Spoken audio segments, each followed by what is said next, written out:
It's Film Stash's month of Lou. Hi, welcome to Film Stash. My name is Douglas Campbell. My name is Stephanie Hitt. So today, with how we're doing this video, I'm doing it a little bit differently. We both saw Wurthering Heights for date night a couple days ago, Valentine's Day. And, Friday the 13th was the day that we saw it. Our structure, it's gonna be a little more loose. Gonna try to make it flow a little bit. Starring Jacob Elordi and Margot Robbie. In the late 1700s to early 1800s Yorkshire moors, Heathcliff, an orphan, is taken in by the Earnshaw family. Catherine resents Heathcliff, but as they age, obsessive love develops between the two. Years later, they reunite, and with intense emotions running high, desire and jealousy lead to revenge and destruction. Some spoilers ahead, just a little bit of a warning. What do you think of this movie? It was a really good movie. I enjoyed certain parts of it. I detested certain parts of it. At first, I thought it was a movie that I would add to my rewatch list, but I'm not so sure now. It made me have a lot of different emotions I was not expecting to have throughout the film. I had some mixed thoughts on this film too. I think I'm definitely leaning more positive though overall. This film, it is based on the 1879, I believe, novel by Emily Bronte, Wuthering Heights. What? Was it not Charlotte? No, it's Emily. I thought it was Charlotte Bronte. No, it's Emily. Editing Doug, look it up. It's been getting a little bit of divided reception online. I myself have divided reception. I've been going back and forth on the acting for a while. Both the actors did a fine job. They had great chemistry too. I don't know. It's like being a little further removed from it. I think their chemistry was fine. Margot was clearly the better actor. And I mean, I haven't seen Jacob Elordi in a lot of things. He's not great. He's fine. I don't get that. He's a really handsome man, but I mean, they didn't have chemistry. What was perceived as chemistry for me was just they're both hot. I don't know. They seem to genuinely get along.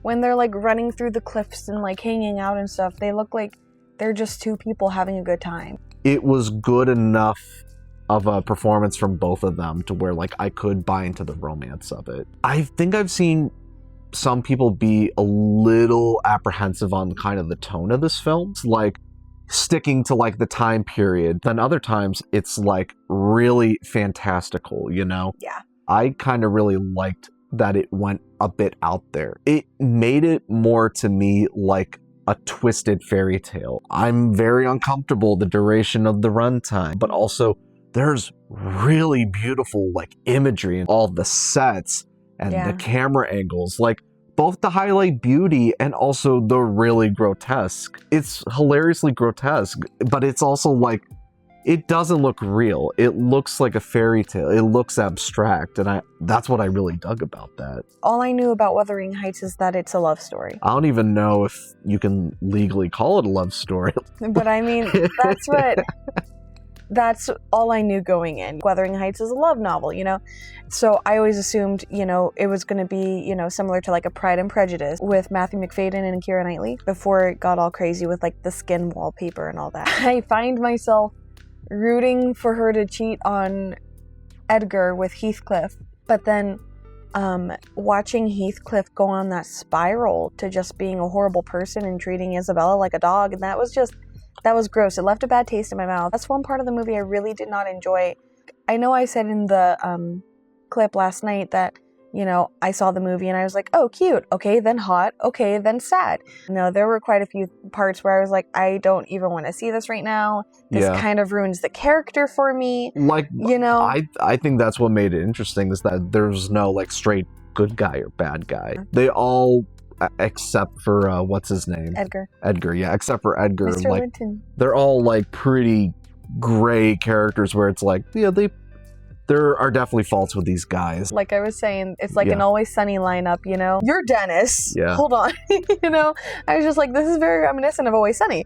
So that was making me laugh because it's two very, very different pieces of film and television. I try to find themes with movies, and I guess this one's kind of hard because some of the things that I thought was, kind of brilliant about it, I don't know if it's attributed to other things and this is a lesser version of the story or not. Is there skin wallpaper in it? Does Isabella act like a dog? The theme I kind of came across, and I've sort of found this connection with all of the characters. It's really just power. Most of these characters, their struggle was with power and not having power. And then, like, them abusing the little power that they could get. The dad obviously struggled with his alcoholism and whatnot, and so, like, he took it out on his kids, and that was him maintaining his power.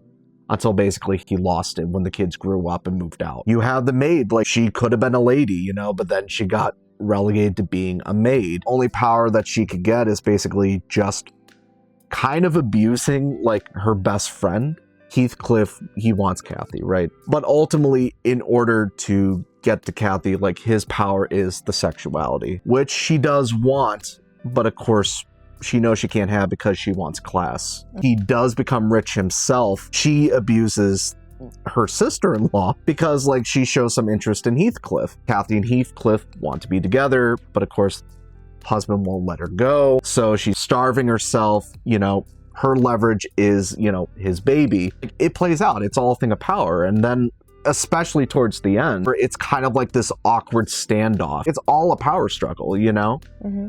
These are all these guys trying to maintain power and maintain that, like, level of, like, I am above you. And it bites them in the ass. And I thought that was cool, and that's what I thought was kind of brilliant. But I don't know if it's brilliant or not, because other adaptations exist, and it's hypersexualized. It's like basically a big poppy music video. It's like Baz Luhrmann's, like, Great Gatsby, where it's like, I have a somewhat a familiar idea of the source material, but I know it's, like, so hyper stylized that it's kind of like, well, this is, like, distracting. I was thinking that too. I was kind of thinking, like the Romeo and Juliet with Leonardo DiCaprio in it, with a bunch of extra stuff that's all crazy, and it using the decorum of the day, kind of, you know, adapted this to be understood for this time. But I guess, like, my question is, like, does it work? I know, like, me having not seen any Wuthering Heights things, I was entertained, and I think, like, that elevated, like, fairy tale-esque, like, iteration of the story, I thought it worked fine. But I definitely can understand how some people who love this story might think it's too much, because, like, in capturing, like, the emotion of like these characters and the love or the loss of their love, like, the music sometimes was, like, really obnoxious. It's sometimes, like, welled up to let you know, like, these guys are, like, feeling sexual tension. This person is really sad. I could feel it just by seeing the performances, because the performances were pretty good overall. It's like, the more I've sat to think about it since we've seen it a couple days ago, it's like, I've gone mixed on it, but I still lean positive towards it. What would you give it? You give it a 6? 6 out of 10. A lot of the elements, the elevated elements, it just really worked for me. I love the practical sets. I love the lighting and the camera angles. I really love that it was like this, like, quasi music video / fairy tale. But again, I don't think this will work for everybody. I would give this film a 6 to 7 out of 10. I dug it. Yeah, I stuffed it. Thank you for watching this video. Don't forget to like, share, and subscribe. Any help you can give this channel, we would greatly appreciate it. If you're already subscribed, thank you so much. Well, that's all the time we have for today here on Film Stash. My name is Douglas Campbell. And my name is Stephanie Hitt. And if you excuse us, we gotta get to the stash.